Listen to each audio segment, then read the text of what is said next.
أنت لا تتصفح لأنك تشعر بالملل، بل لأنك تفتقر إلى هدف واضح. الجميع ينصحك بنفس النصائح: احذف تطبيقات الموسيقى، راقب وقت استخدامك للشاشة، تحلى بالانضباط، استخدم قوة الإرادة.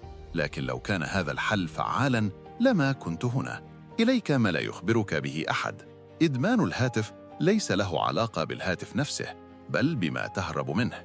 يوم تشعر فيه بالفراغ، مستقبل غامض، نسخة من نفسك لا تريد مواجهتها. عندما تشعر أن الحياة فارغة، يصبح التشتت بمثابة شيء ذي قيمة. عقلك لا يريد السعادة، بل يريد الراحة، والتصفح يمنحك الراحة من الصمت، من الأفكار، من ثقل عدم القيام بأي شيء ذي قيمة. هذا هو الفخ، ليس الخوارزمية ولا الضوء الأزرق، بل أنت. لقد دربت عقلك على الاعتقاد بأن الملل خطير، وأن السكون عقاب، وأن الشعور بالفراغ أسوأ من الألم. لذا تتصفح، ليس لأنك ضعيف، بل لأن لا شيء في حياتك يدفعك موسيقياً للأمام. لذا اسأل نفسك هذا السؤال: متى كانت آخر مرة جلست فيها وحدك دون هاتفك؟ متى كانت آخر مرة شعرت فيها بعدم الارتياح ولم تستطع الهروب؟ أنت لست كسولاً، بل مرهقاً.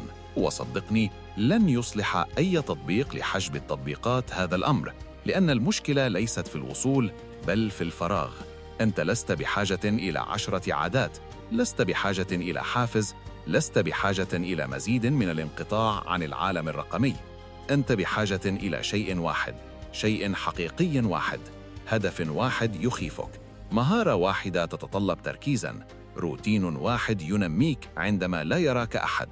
لأنه عندما تصبح حياتك مليئة بالهدف، يصبح الهاتف خفيفاً. أنت لست بحاجة إلى استراحة من هاتفك، أنت بحاجة إلى حياة تستحق أن تعيشها، وهذه الحياة تنتظرك لتصنعها. وإذا جعلك ولو 1% من هذا تفكر بشكل مختلف، فتوقف عن التفكير وابدأ في البناء، لأن الهاتف لم يسرق وقتك، أنت من أهدرت وقتك. لذا استعد حياتك، وقبل أن تتصفح علق قائلاً: أستعيد حياتي، ليس من أجلي بل من أجلك. لنرى كم من الناس مستعدون حقاً للالتزام. وإذا كنت ترغب في تلقي تذكيرات كهذه، فاشترك.